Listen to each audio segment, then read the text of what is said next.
来乡亲啊，继续来看这位是这个台北市殡葬处的副处长王文秀，防检举涉入到采购的资料，护航到特定的厂商，卡到贪污罪。廉政署接到线报，在军装的过程中，发现这个副处长私底下有过哪解坐厂商的车出门，落车的时阵手拢有提这个寒袋啊。昨时分14个线路内搜索约谈14个人，这个副处长王文秀方申请收押禁见。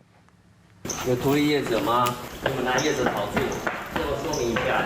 被移送北检台北市殡葬处副处长王文秀，记者伫问拢无加讲。台北地检署指挥廉政署展开大动作的搜索，约谈台北市政府的市政顾问柯志成、标案的评审、承办员以及得标厂商，总共14个人。在检方复审了后，以3万块到10万块不等的金额交保。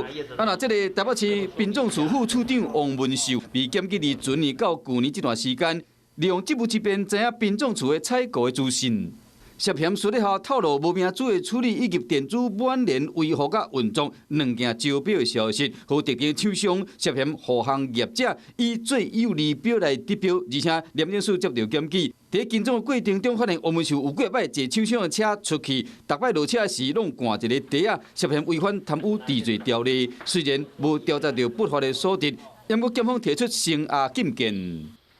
Hello， 大家好，我是乃瑜，要教给大家2个任务。第一个，华视新闻的脸书专页，你按赞了吗？还有华视新闻的 YouTube 频道，赶紧订阅起来，还要记得按赞，开启小铃铛哦。